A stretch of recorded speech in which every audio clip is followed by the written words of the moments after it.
ora jamu pisan godhong telo suwe ra ketemu pisan karo Cak Yuda. Alhamdulillah godhong telo rasane pahit ketemu karo Cak Yuda karo Ki Dalang Sigit. Alhamdulillah pahit godhonge kemangi ketemu karo Pak Sigit neng alun-alun Ngawi. Alhamdulillah. Nek sampean percaya aku saged dagelan intelektual kon parikan spontanitas spontan cerdas saged bareng niki Dabil kasut blekok moncrot. Kira sampai moncrot, Pak. Lah opo, Ndol? Iki namung cemet ngono tok. Ya rada mrene lah awakmu ki ben kesorot lampu. Masyarakat Ngawi ben pirsa sapa ya dagelane sing rupane kaya kijing. Kijing ku ngijing mbokmu. Ya ora oleh nesu lho didangu karo Pak Sigit. Awakmu kan ya asli putra daerah saka Ngawi. Iso parikan ke Cak Yuda karo aku saut-sautan ngono ora? Iso apa ora? Ya jajal nek iso. Nggih. Enek roti nang dhuwur gendeng. Weh, artine Pak Bupati rokoke dereng. Ngedan. Cengengesan lho rumasaku. Mbok nek gawe parikan ki sing ana maknane paling ora kaya aku ngene iki lho. Piye? Ngetok kayu digawe papan. Papan jati asli dari Jakarta. Dirgahayu Ngawi yang ke-668. Semoga jaya sepanjang masa. Wah.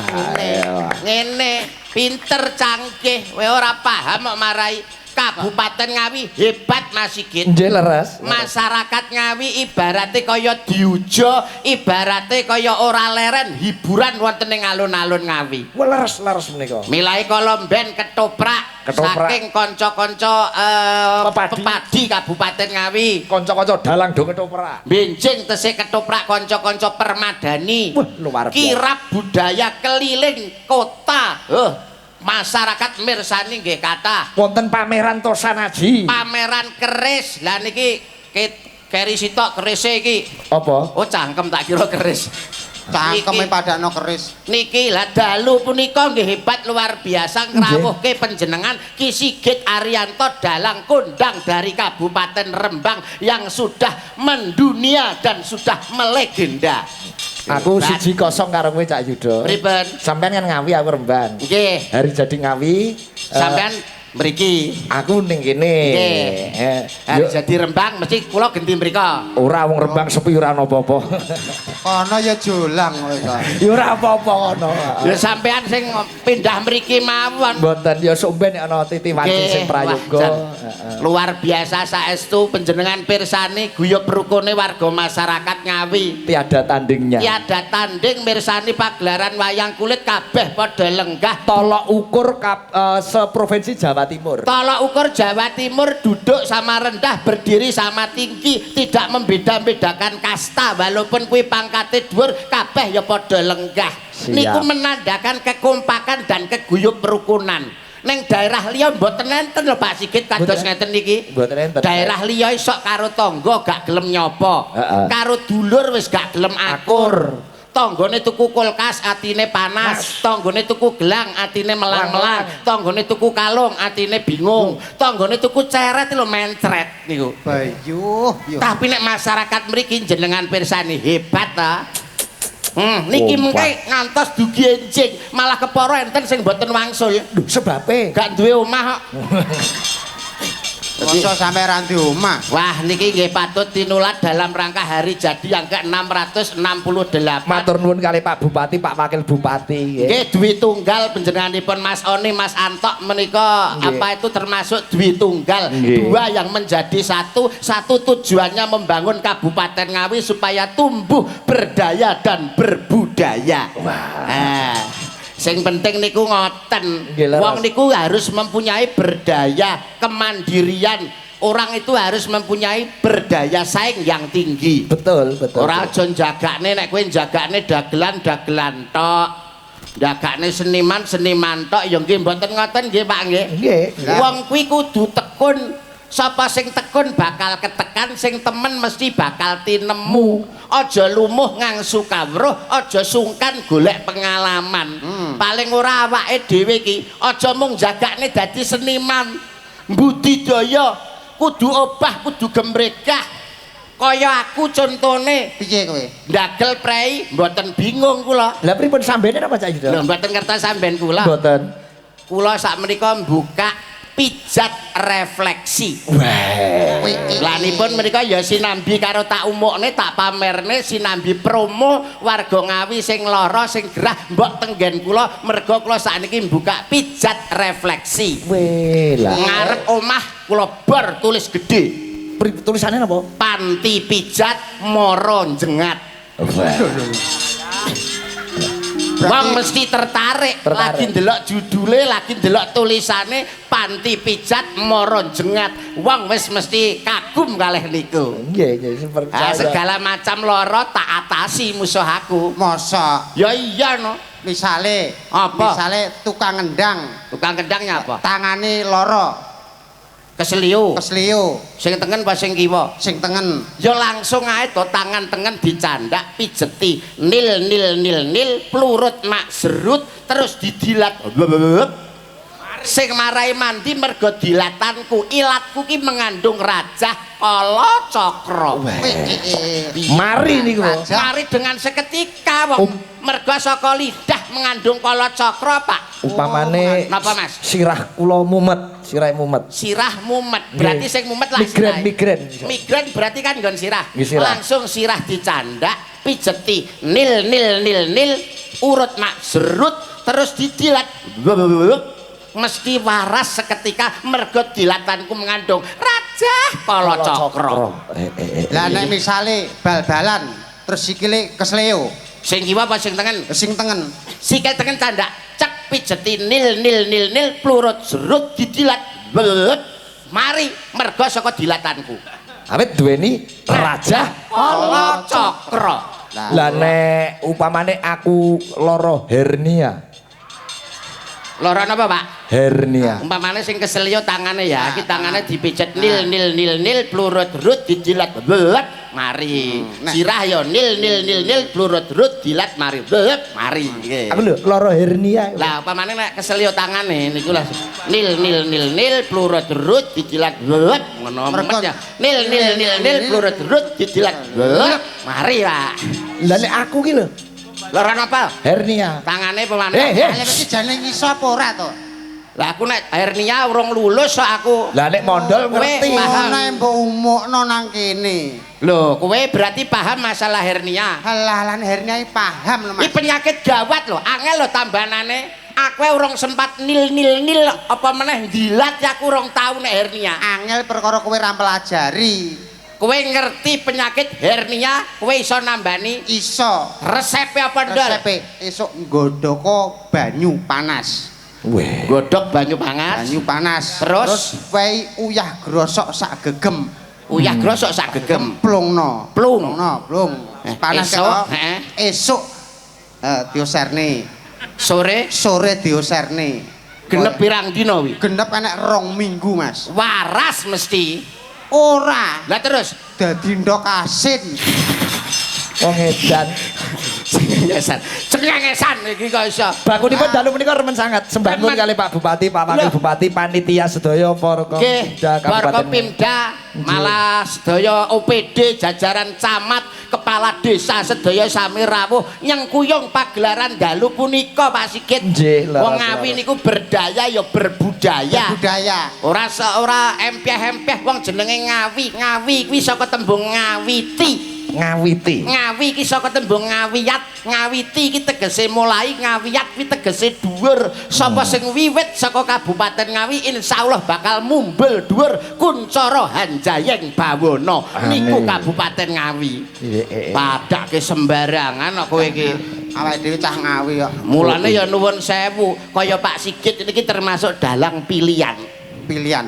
Pilihan apa? Lah ya Pak Sigit pancen dalang pilihan. Pilihan apa? Pilihan terakhir. Ya ora ngono. Maksud iki pilihan iki dipilih kanggo warga masyarakat Ngawi mergo ngerti kualitas dan kuantitas Pak Sigit S2 lho ki. Diluk maneh wis apa kuwi jenenge Master, magister dek iki S2. Oh, S2. Doktor nek Pak Antok sampun doktor disertasi doktor. Sekedap malih Mas Bupati. Nggih dokter. Dokter. Pak Sigit niku ya doktor honore kaos. Niku mengke Pak Sigit doktor honore kaos. Honor kausa. Niku hebat mulane dipilih malam hari ini sebagai dalang. Dalang iki penggawean sing abot to mbok paido kowe Wah, iki. gini kowe maido aku ndol. Maido. Lah abote dalang apa ngangkati gamelan? Apa masang panggung? Apa nata debok? Lho, ora Kok perkara muni nganu abot? ndol. Ora perkara masang gamelan nata panggung. Aku ki abot sewengi iki aku nyuwara terus. Lah wong sindene apa ya bisi wong sindene nyuwara teko esuk. Enggak tegese melek teko pada esuk ngono lho. Yagane apa turu? Wong yagane ya melek teko esuk. Kok muni abote dalang ya ora ngangkati gamelan, ora nata panggung, ora masang tebok. Teko-teko lho kari lungguh ngene. Oh. Cek cek cek cek cek cek. Ngono lho 80 dinyang ra entuk. Gila, iki ya Allah Gusti. Ngono kok muni abot. Abot ya dalang kuwi abot. Alah kok muni abot teko-teko kari lungguh. 80 dinyang ra oleh. Sing alah bocah nek gak paham ya ngono iki lho. Maksude abote dalang iki kok ora ngangkati gamelan nata debok ora ngono kuwi sing Jelas gitu, dikarepne. jelas gitu, Cak Yudo. Tanggung jawab seorang dalang kuwi abot.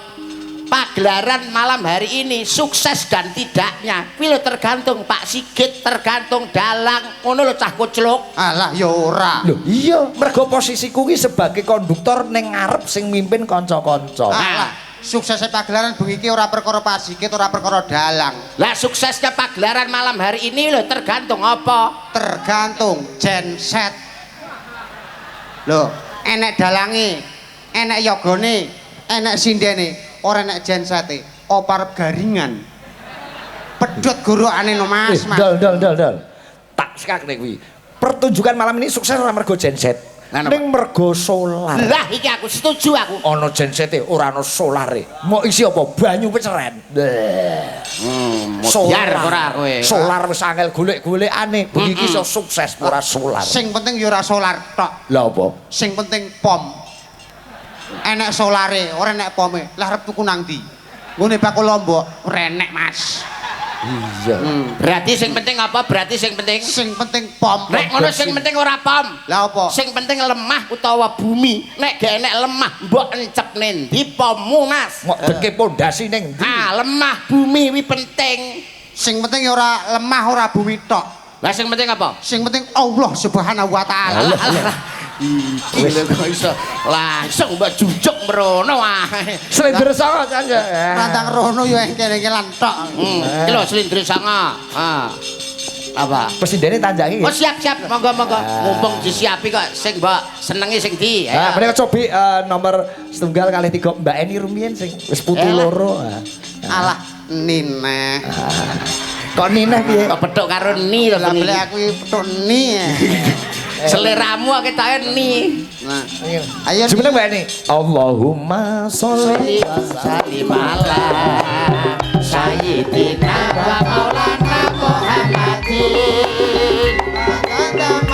Ilmilahi sholatan Daimatan bitawami mulkilahi Toko ati kulino ing warnane Kang sebisa maca Quran sakanane Tapi pintu aku ngilakon apa Kabeh wong kang saleh kumpulana Kabeh Kapan kudu wetan ingkang luwe kaping limo Likir wengi ingkang suwe Sakabe sapa bisa nglakoni Insyaallah Gusti Allah ngijabah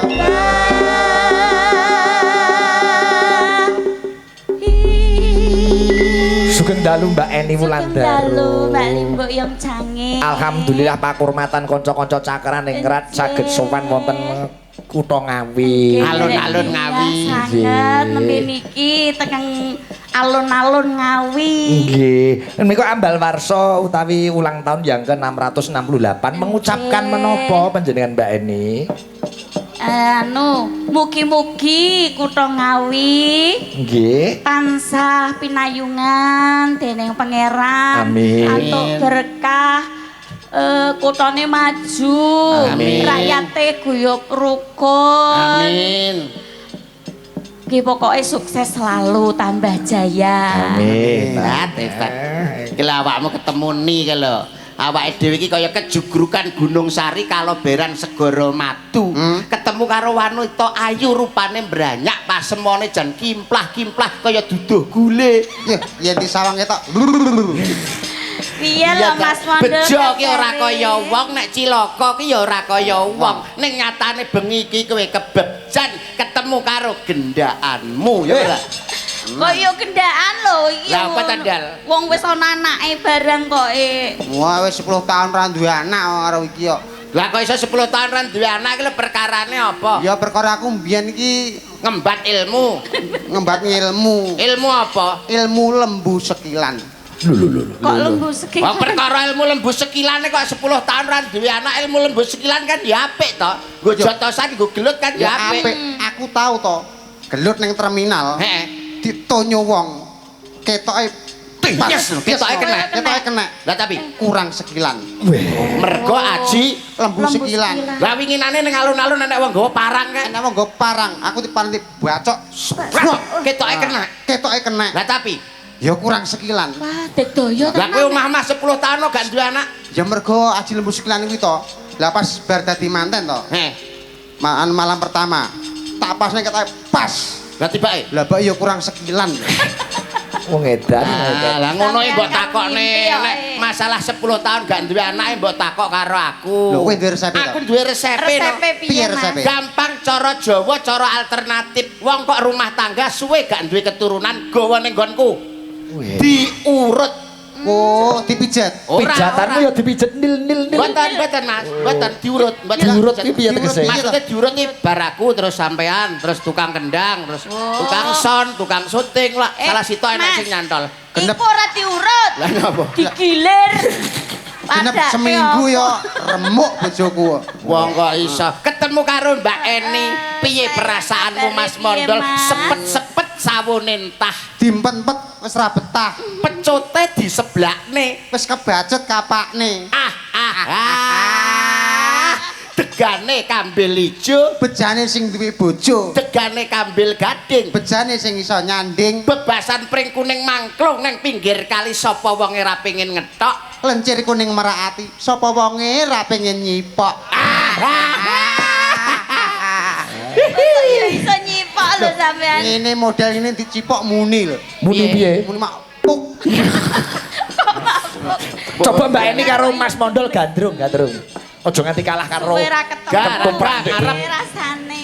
Eh. Rasane atimu piye lho, Mas? Atiku rasane wis pirang-pirang dina ki rasa kepenuk karo awakmu. Kepethuk. Kepethuk. Ora kepethuk awakmu. Kangen ngono ya. Kangen ki momong ketemu ning alun-alun Ngawi. Cara menungsane kangen ngono ya. Ya jelas kangen wong jenenge menungso kok iso. Menungso iki bengi iki awake menungso ndek ben kethek.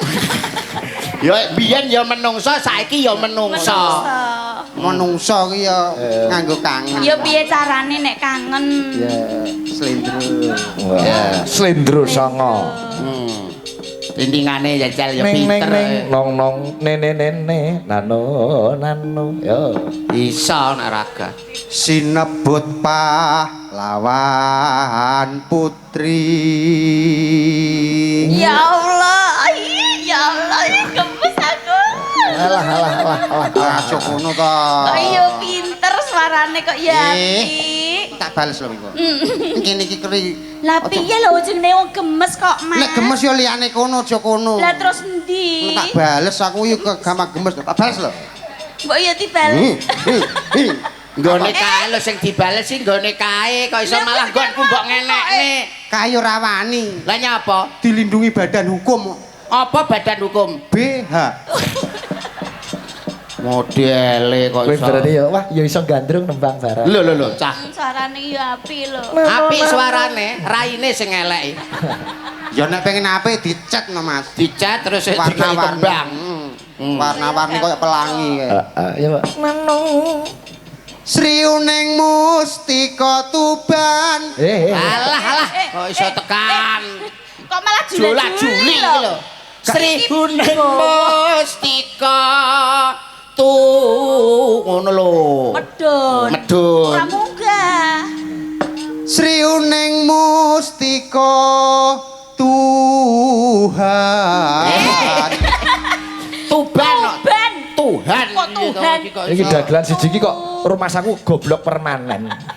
Goblok. Kok goblok piye to? Tuban kok Tuhan. Wong Tuban ki ya sing nyembah Tuhan. Oh iya. Oh, Wah. wong ayu, coba ya wong ayu. Wong ayu Gegantilane atiku. gegatelane atiku kesrimpet untu aku. Kados pundi Batang Mas wong kakus pepujane ati. Aku ora kakus. Lah apa Mas? Nanging jumbleng. Wong bagus Wong kok. bagus kok kakus. Lah rupane ngono kok. Mara gage cakta marapun Kakang Yayi. Ana ing sakjroning Taman Makam Pahlawan kene. Makam Keputren. Taman Keputren, Makam Pahlawan. Taman Keputren. Mendembokmu kuwi kok iso. Lah ya Taman Keputren. Ana ing Taman Kaputren kene siramu bakal tak rungrum tak senengke atimu Yayi. Izin apa estu Kang Mas? Bambangan iki gujune ora akeh-akeh. Sithik-sithik ae. Gujune ping 4 wis cukup ketok wibawa kaya aktor Guyu ya ketoprak. kleru to. Ya sakjane bakal tak muktekke wong ayu. Wis ping 4 ae. Ngono ae. Ora usah akeh. Bakal tak mulyake uripmu Yayi. Ora usah Ya, ditung ora dadak diitung iki gone Tung Cok. nganggo driji ngono ku. Mula kowe aja sumelang. Injih Kang Mas. Tresnaku marang siramu ora kena digambarake. Yayi, apa kowe gelem tak Alah. Oh iso. Ora Mbok nganggo paling ora ki kok ngene lho tak wenehi contoh mustikaning Mas, jagat. Tepung gelang anggonku ngupadi wanita sing dadi gegantilana memani ing netra ora ana liya kejaba ya mung sliramu wong ayu. Iki tenan jare. Lho ya. Terus sing wedok bar dijawil janggute terbanek ketoprak iki lho. Oh iya aja ngono to Kang Mas, iki lho. Iki tenan ya wong ayu bebasan tepung gelang anggonku ngupadi ora ana wanita kejaba mung sliramu. Iki tenan jare. Dipersani tiyang kata lho, iki lho. Ora pengen pura kowe, Dak.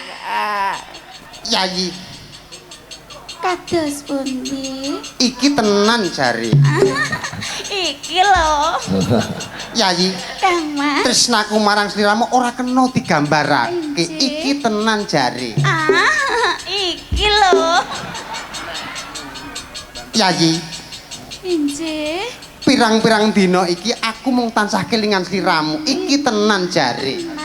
Iki lho. Kok banter? Alon-alon bae. Wene sesuk mak jelekmu.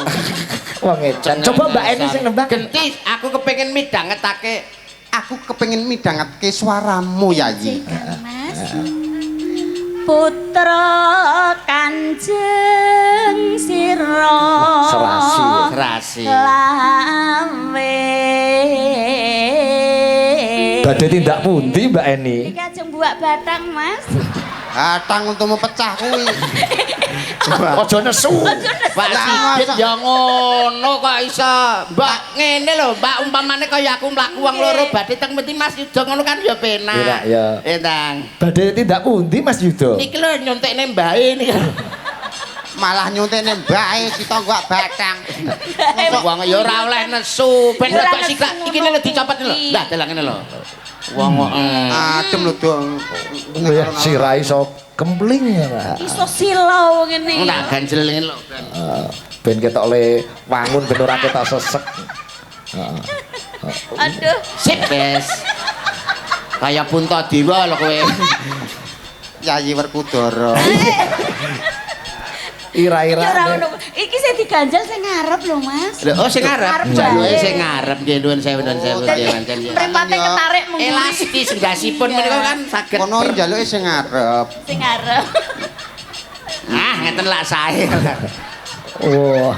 Nek wis mudan-mudanan aman, lambe ra teles, irung ra teles. Enek terase. Terase. Yo lagi roh bengi iki nek Nyapa? rai enek empere. Upama aku iso ngiyup ngono ya, Mas ya. Alah alah alah. Ngenggo meteng. Emang Ngiyup ngiyup ya, tok Mas? kok meteng. lho. Lah, Maksudnya anu ketutupan peteng ngono to. Walah. Ayo. Terus ke Mbak ini. Tak perang kembang jana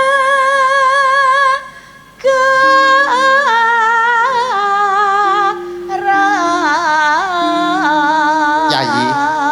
Injih Kakek. Tresnaku marang sliramu tak rewangi rawe-rawe rantas malang-malang putung pecahing dodok utaing ludira sedumuk bawuk senyari. Sangkem dene tak. Ora tau. Nek rusuh-rusuh gak usah. Gak entuk rusuh. Bocah lek kereta omongan melok iki. penataran P4 ya ngono kuwi lho. Omongane celebang-celebung. Kaya ketoprak lho. Rawe-rawe rantas malang-malang putung sedumuk bathuk. Bathuk. Ngono lho. Oh, ngedian. Kaya nek bathuke yo. Ora enak. Manggang gremeng. Nah, Omongan bagianmu sing gede. apik. Teko ndi? Yo teko kene kok teko ndi. Ngebelo. Bebela. Bebelo. Arep ngebelo golek kanca ngebel sik. Oh iya iya. Bebelo Wiratmaya. Tintingane, Pak Bit. Ada. Nanene.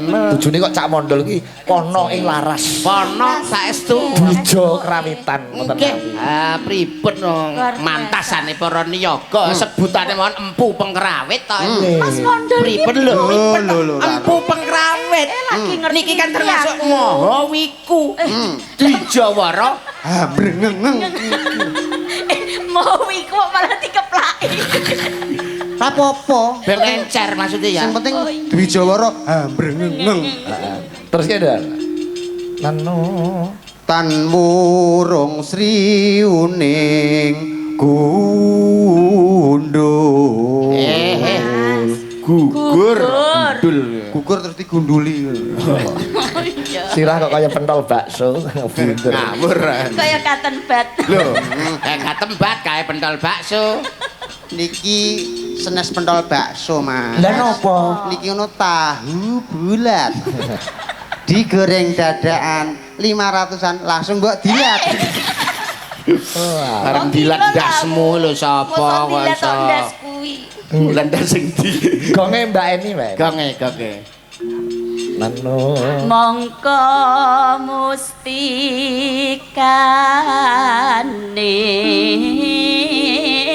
mustikaning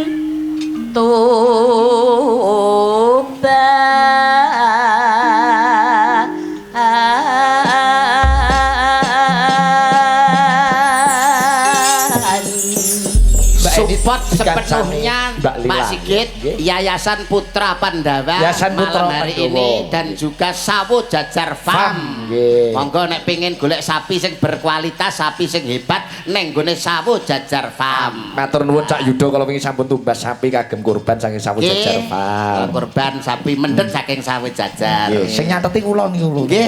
Kene jeneng Matur Cak nuwun, Pak Yudo. Sigit. Alhamdulillah. Kene lil, ngatek lil. Nil, nil. Menika sembah nuwun kanca-kanca Cakraningrat Fans Club saking Bojonegoro. Ora, Pasir. Bu. Rawuh. Bojonegoro. Kanca-kanca BMC Wayang Mania Community juga hadir sembah nuwun. Piye leh cah kabarem? Iya, apik-apik ae. Apa lah? Emang tinggalane lawange dilepi apa ora? Dilebih. Cah atik mbari. Saking kula Mbah Jan saking Desa Pitu nggih. nyuwun serihuning podang kuning kapilut. Oh, nggih. Iya layange jebule yo akeh iki. Assalamualaikum. Nggih, Pak Dalang sarombongan. Nggih, nyuwun podang kuning kelinci ucul. Matur nuwun saking Bapak Suwarno. Wah iya. Warna nggih. Matur nuwun Mas Dio putrane Pak Babu penenggane ke sore. Gani ya. Mungkin nek rampung sampean paringi wayang. Jelas. Kersane milih piyambak mungkin. Lha niki wayang sinten Mas? Wayange sapa? Oh alah nggih. Mboten sias, mboten sias. Oh, dikane seneni Saipol. Mas Saiful lho. Ya ora kowe sing wayang dhewe. Panah-panah ya to. Tenang Mas Dio. Coba tembangipun nggih ta. Menika cobi seriuning podang kuning nggih. Request terbanyak digarap cara tayub. Oke. Tayub ditata karepen guyon. Nggih, leres. Ayo. Sama tembung kalimat thayyibah artinya kebagusan. Weh. Lane wong nek nata tayub menika wong sing bagus atine, bagus pribadine. Mula nyeblake sampur. Nggih. Supaya sampurna uripe seblake barang sing ala terus ditarik barang sing becik. Astane mesti ngeten. Menika Menika napa? pertandane huruf alif lam lam ha Allah ingkang dipun sembah. Kan Tayub Ngawi nggih meh mirip kados tayub Jonegoro. Nggih. Meh mirip. Buka bonang Mas. Ya Oke, coba oke. kaya apa Buka ya. benang mangga. 6 Lah.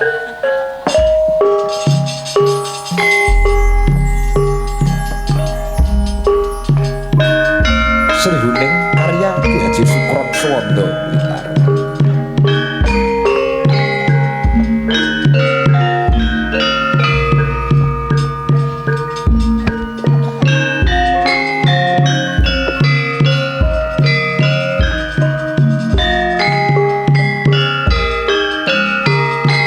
Wondange cilik terus jangete kawat. Ning terminal rame. Wangune padang tok.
Menika mau podang kuning nggih Mbak Eni.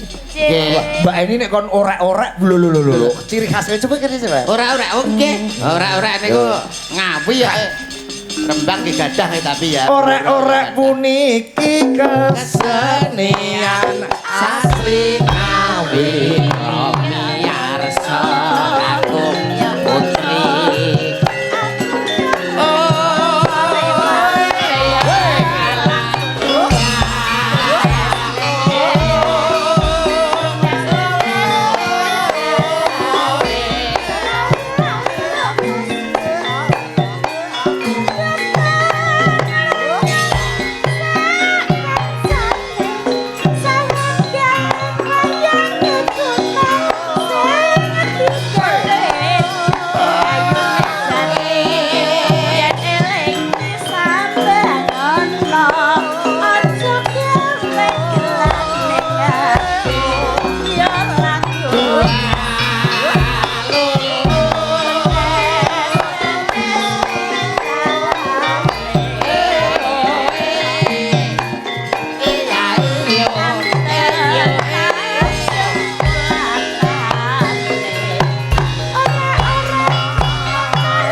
Orek-orek matur pun Mbak Eni. Mbak Eni hebat. Nuwun Mbak Eni. Sarwa saged lho nyatane Mbak Eni iki Elok luar biasa. Menika kalau mau wah wonten anu nggih kala wingi para pejabat-pejabat beksa sesarengan orek-orek. Nggih. Flash mob tari ora-ora. Flash mob tari orek-orek. Nggih. Wah, hebat kok ngawi. Sing enom ya kebagian, sing sepuh ya kebagian. Nggih, laras-laras. Konseripun Mas Denny kalau mben nggih wonten mriki. Oh, wonten mriki. Dan malam hari ini yang luar biasa disiarkan YouTube 8 channel secara serentak. 8 channel secara serentak. Wah, Git channel, Lawat Maja, Jimangkoro, Lisaning Ayu TV, Wayang Nesia, Juve Multimedia Record, Jack AV Multimedia, Kru Cakraningrat. Total penonton lewat YouTube 8 channel pinten Pak? Kinten-kinten. Dereng kula hitung nih. Wah, dereng buka YouTube. Udakara ya 34.000 lah. Nggih matur nuwun saking Surabaya nggih rawuh Mas Putut Wulandaru kalih putrane. Mas Putut. Nggih, komplit kata-kata. Ora lali sembah nuwun Mas Rudi Paron kula mau nggih pun kepanggih. Oh nggih Mas Rudi saking Ketua Pepadi. Wah, mantan Ketua Pepadi. Mantan Ketua Pepadi. Menika adik kelas kula nggih. Nggih, nggih sak. Leteng kula Mas Rudi menika. Oh mengaten nggih. Nggih sembah nuwun. Coba sing saka Blitar Mbak Yosi. Oh Mbak Yosi Dian Pertiwi. Nggih. Wah iki centilnya Indonesia. Panas melaku Orang gowo payung sandale diserek lamaane kletho Surabaya keker ngungsi nang Madiun Jakarta dirubun tetep mereka. Dalu Mbak Yosi. Dalu bujange Mbak Limbo Sugeng dalu. Assalamualaikum warahmatullahi wabarakatuh. Waalaikumsalam warahmatullahi. Nggih, sehat to Mbak Yosi? Sehat alhamdulillah kalau sehat Mas Yuton jenengan pripun sehat? Kula nggih sehat. Nggih. Nggih sehat to Mbak Yosi? Apa? Pentol korek tidak usah ikut ngomong. Diam pentol korek saja. sakmene doblese sak pira. Wah nggak iso. Kenapa Iki ngono lucu? Mbak Yosi Dian Pratiwi, centilnya Cakraningrat, cantiknya Indonesia yang semplohe, semplehot, asik-asik. Cerit. Lah iki lho. Mengucapkan apa Mbak Yosi datang Kabupaten Ngawi sing ambal warsa kaping 668. Anjir, selamat ulang tahun kepada Kabupaten Ngawi yang ke-600 68. 68. Semoga semakin jaya, semakin sejahtera rakyatnya. Amin. Pejabatnya amanah. Amin. Rukun selalu. Amin. Ngawi ramah Bersatu Mbak. padu. Oke, Ya ini ramah. ramah, moto Kabupaten Ngawi menika ramah. Ramah. Hebat, hebat tenan. Oke. Mulane Mas Mondol kan dadi ikon Kabupaten Ngawi mergo ramahipun. Masya Piye Allah. ya modele kan guyu terus ngeten Mbak. Ngoten sama. Lah, Oh guyu. iya, kan. pancene ya sumah ketok Sumeh. Sopo sih? Menandakan bahwa rakyat Ngawi itu ramah. Ramah ya Ikone model. Mas Mondol ketara lek dhek mesem terus. Nah, sumeh. Sing mesem lho sapa? Lah kuwi ketok untune wi. Ketok. Ora. Kowe padha arek ngelone aku mrongos nek ngono. Lah apa to ngono jenenge rambrongos? Iki ora mrongos, Mas. Lah apa? Iki raiku sing kemunduran. Buat ditatapne trek ngono ae kok iso. Ning nyatane ya Mas Mondol kuwi ya apapun yang juga membawa nama harum Kabupaten Ngawi. Membawa. Cak Yudo, Cak Mondol, teng pundi-pundi kemana anggar bintang tamu wayangan. Sinten to bintang tamune? Cak Yudo saking Ngawi. Kali sinten? Cak Mondol saking akhirat. Oh ngono. Sok Pindah akhirat. alamat to wisan. Cak Yudo saking Ngawi. Ngawi. Cak Cak Mondol saking pundi, Mbak? Neraka jahanam ketok ya. Neraka jahanam. Wong mati ya wong. Sampeyan yo nyepelekne Mas Mondol. Mas Mondol itu keturunan lho. Kan asli Pakistan to niku. Lho, Pakistan berarti nggih. plesteran. Bapak iblis, mboke setan. Lah mulane anak-anak kaya grandong Iya. Larase pelok Pak Mitoyo. Nah, Mbak Yosi mau geding karo Cak Mondol ning ana tetembungan geding bakale nyanding. Nyanding. Oh. Gedeng iki nyanding. Kangenku tanpa upama. Alah Mas Mondol. Allah. Gandrung karo Cak Mondol. Padahal. Ya Allah sing digandrung kaya ngene iki terus. Kowe modelmu jual mahal. Allahu Akbar. Kok iso ngene ya? Kau weri lho. Kau sok Rong roh marahi fungsine. Kira ngelus-ngelus kira gundul. apik. Lho. Kowe kira ngerti fungsine ndas gundul iki to? Ya apa? Fungsi ndas gundul iki to? Heeh. Nek ngisor ora ngatasi, nganggo sing dhuwur. Dikapakne. Dipikir. Diusep-usep nih. Dipikir kok diusep-usep. Usep-usepnya terus dipikir. Ayo coba. Kangen. Kangenku tanpa upama. Jangan sentuh diri. Mas Mondol kekasih hatiku. Wah. Masa ya sampean ora krasa to lek tak kangeni ngono sakjane Yo. piye to? Krasa mung magnit ngono tok. Kok gak sithik tak manit ki lho. Nggih. Aku sudah punya ni. Oh ngono. Dadi sampean Aku pilih tidak perlu ni. dirimu. Oh. Emangnya kaya gue ngono cowok kuwi. apaan? Gayaan. Emangnya gue cowok gampangan apa? Masa to? Blas gak sithik-sithik blas gak nek karo aku? No. Aku wis cantiknya Indonesia, eksotisnya Nusantara, seksinya benua Asia lho. No. Nek ni. Nek Nino. Saiki tak kaisi kowe. Gak isi lho. Isi masa yo. Terus kene ya. Neneng. Mong seliramu. Jangan sentuh diriku. Aku pengen menyentuhmu. Najis mugolatuh. Alah. Kok era. Wong ibu cawet terange nang kleyang kok malah Ku mbok arep enekne. nabrak Pak Asmara Santo. Pak Asmara Santo wilujeng. Wah, Jengkale Pak Asmara Santo. penikmat wayang kok ega. Kang edak ditelenging ati.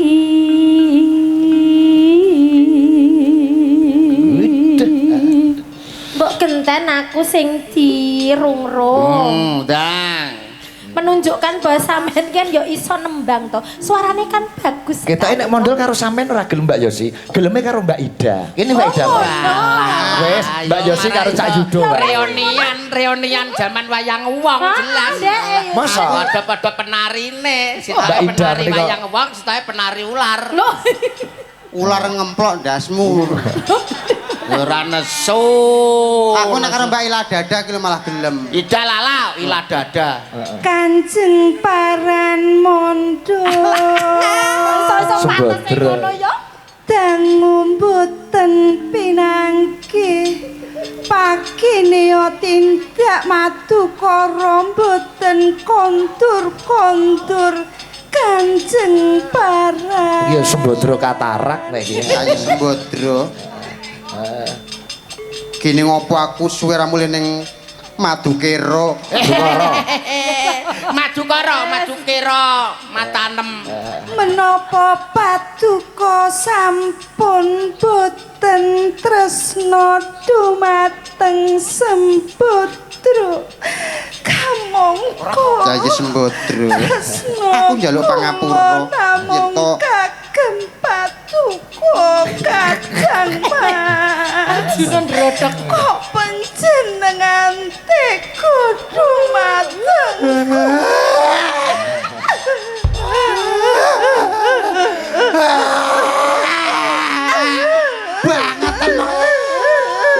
Kok nangis Sembadrane napa iki? Kowe iki nyapa kok iso Tularan Sembadra nangis lho.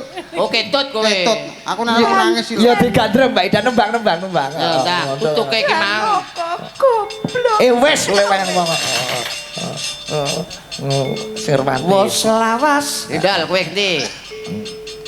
Wos lawas anggonku nunggu. Iso. Apa-apa apal jebule mondol.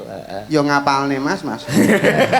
Mbak Yosi, nek dadi garwane Mas Yudo terus menikah bulan madu di mana Mbak Yosi? Lho kena ning luar Pulau negeri ya? Dewata Oh, atau ya, ning paling Pulau tidak Dewata. Singapura. Singapura. Kowe ning Tindol nek bulan madu karo Mbak Ida. jangan kalah sama mereka Kakang Awake Mas dhewe nek bulan madu ning Dung Bathok kono ae ya. hah Neng ngendi di Mas. Ning Dung Bathok. dong Kok Pak cedek men. Oh, Jam. Dung Bathok wis ditutup.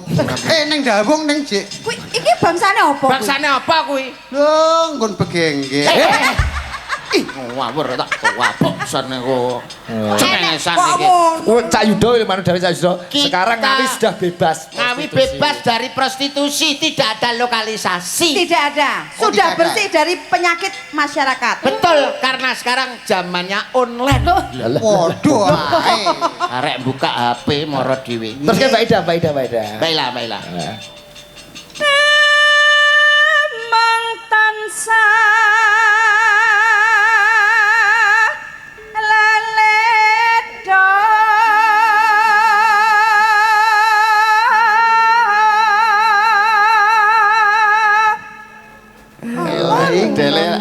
Modele lho, kaya aku lho Mbak Yosi aku dingenekne lho santai aja nek. Lho, ora apa-apa. Aku iki ngelingono ojo isin dong, isinan. Lah jenenge bojo yo ngene iki to ya Biasa, biasa. liko Dadak isin barang lho. tinaka Alah. bongko Ora enek. Ora dingenene to. ora ngene wes Ngenekno pisan kas to.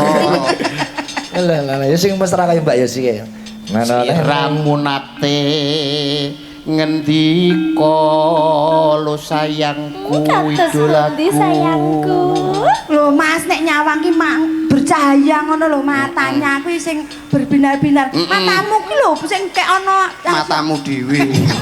maksudnya ki pandangan matamu Pandangan ki lho. matamu ki lho tertuju kepada si wanita. Nah, kan ngene iki kan ketok Ini lo mesra. Mesra dok sayu-sayu piye ngono lho kan.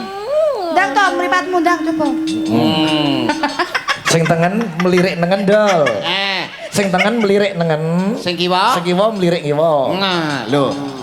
Icek. aku Rasane raiku kaya arep sigar. Girit-giritan moto. Tresno lahir ya. Terus maka bahaya sih. Tresno lahir terus sing Alah alah. Kok alah.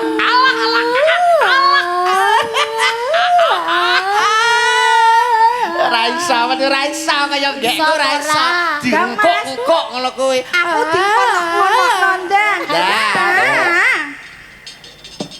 Tresno lahir terus sing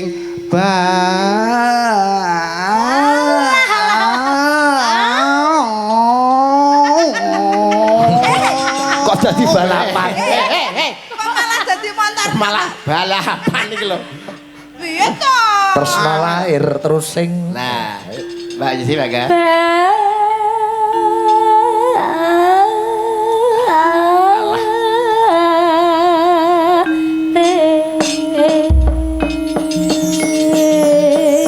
lagune Denok request terbanyak ugi Ya. menika disimak saking Jakarta Pak Mayor Jenderal Bambang Sutrisno nyimak. Bambang Sutrisno. Nggih.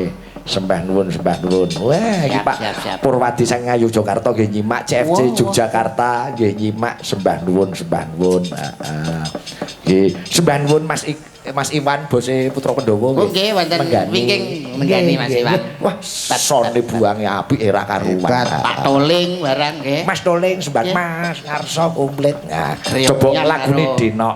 Nadyan to tanpa musik, tanpa keyboard Cak Yudo, ini menunjukkan keampuhan gamelan karya-karya mbah-mbah kita dulu. Nggih. Bat tanpa musik ternyatane menguasai. Pancen yo cakran ning rati tolak ukur.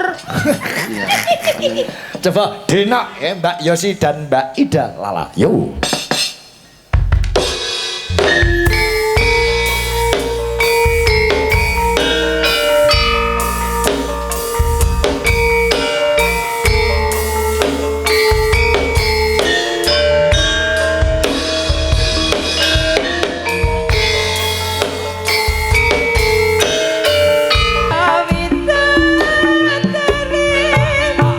Mungkin bisa antek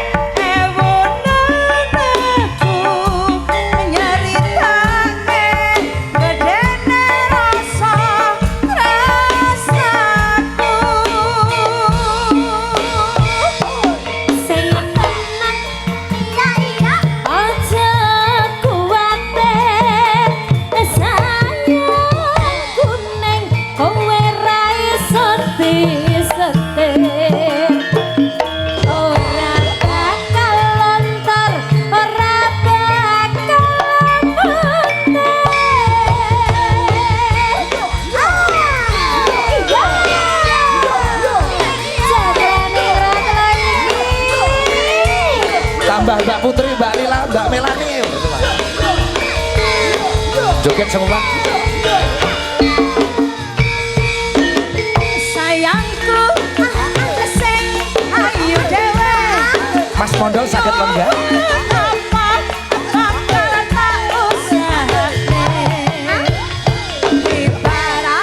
Manut Lila, ayo.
Jangan duduk dulu masih di sini. Ya. Jangan duduk dulu. Siapa yang Tambah Mbak ini karo Mbak Ima. Ini. Oh. Nih. Ma. Nih karo Ima. Ayo lo nih. Ayo Pak ini. Iki Mas dangdutan saya ganti jaranan ben rata. Wah, Kim. Ono tayub campur sari dangdut jaranan. Oh. Mbak Yosi instruktur. Oh, instrukturnya Mbak Eni mawon. Anu lagi, Mbak Yosi mboten sah. Mbak Yosi ben nembak. Kersane anu ni. Nih, ayo nih. Ayo nih. Sing ning omah kulino instruktur senam. Mbak Eni nek dadi instruktur senam kuwi nganggo pakaian apa katoke tayet rupane ijo, kaose ketat rupane ya ijo. Wah, wis kaya kodhok bangkong kae. Iya, heeh. Ninggal katresnan. Oh, request saking kanca-kanca CFC kalian WMC.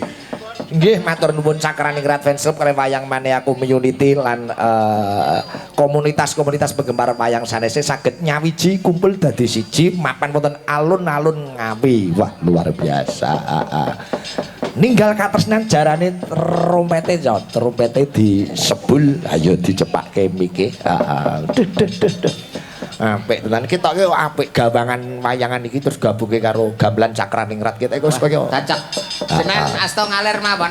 peniti kula sing angkat tangan nek Mas niki. Niki nggih bacutan ampun para rawuh niki. Iya. Ayo nih.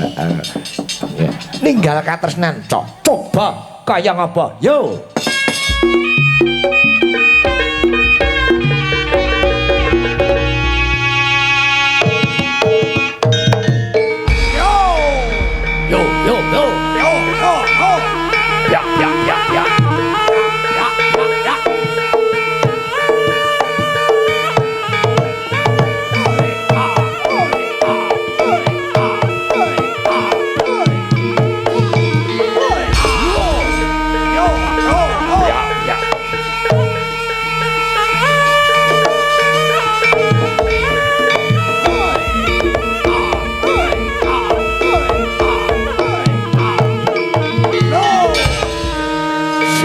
Budaya. Loh.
setia satu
matur nuwun. Kok perkara tetembangan sambungin goro-goro nggih Cak Siap Yuda. nggih Pak Sigit. Bacutke lakone.